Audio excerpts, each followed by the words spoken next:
Hi guys, this is Azra and welcome back to my YouTube channel. Guys, आज मैं फिर लेकर आई हूँ आपके लिए कुछ यूज़फुल इंपॉर्टेंट सेंटेंसेस जो डे टू डे कॉन्वर्सेशन में बहुत यूज़ किए जाते हैं।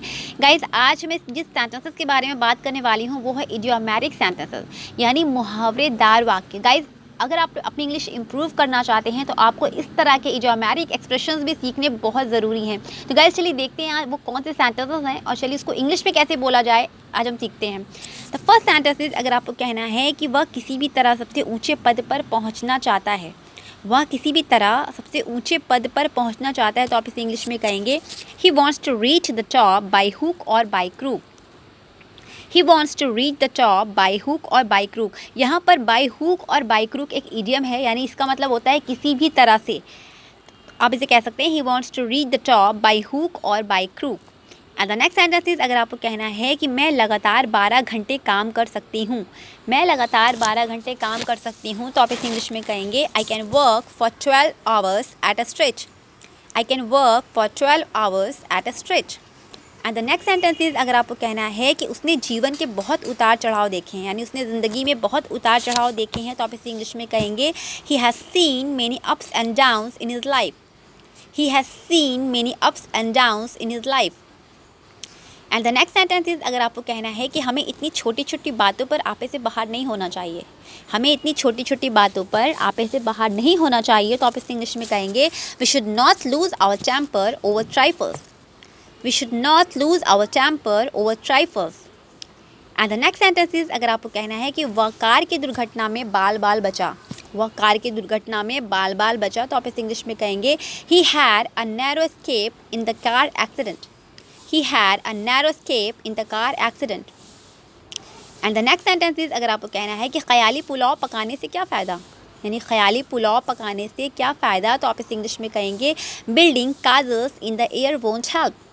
Building kajals in the air won't help. Guys, आपको प्रोनाउंसिएशन पे भी बहुत ध्यान देना है। अगर जो भी आप सेंटेंस, जो भी वर्ड आप बोल रहे हैं उसको सही से प्रोनाउंस करना बहुत ज़रूरी है। यहाँ पे मैंने CASTLES कास्ट, जो यहाँ पे CASTLES लिखा हुआ है, आप उसको कास्टल्स नहीं पढ़ेंगे, ये काजल्स है। टी यहाँ पे साइलेंट है, तो आप उसको प्रोनाउंसिएशन का आपको ध्यान देना बहुत ज़रूरी है। And the next sentence is, अगर आपको कहना है कि उसकी मौत का दिन बहुत करीब है, यानी उसकी मौत का दिन बहुत करीब है, तो आप इसे इंग्लिश में कहेंगे his days are numbered. His days are numbered. And the next sentence is, अगर आपको कहना है कि मुझे इस बात का पता लग गया, मुझे इस बात का पता लग गया, तो आप इसे इंग्लिश में कहेंगे I got wind of this matter. I got wind of this matter. And the next sentence is, अगर आपको कहना है कि खूनी रंगे हाथों पकड़ा गया, खूनी रंगे हाथों पकड़ा गया, तो आप इसे इंग्लिश में कहेंगे the murderer was caught red handed. The murderer was caught red-handed. And the next sentence is, अगर आपको कहना है कि वे अभी तक नहीं पकड़े गए, वे अभी तक नहीं पकड़े गए, तो आप इसे इंग्लिश में कहेंगे they are still at large. They are still at large.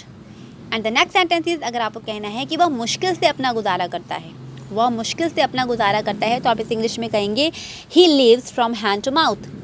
He lives from hand to mouth. And the last sentence is, अगर आपको कहना है कि बुरी आदतें शुरू में ही रोक देनी चाहिए, बुरी आदतें शुरू में ही रोक देनी चाहिए, तो आप इसे इंग्लिश में कहेंगे bad habits should be nipped in the bud.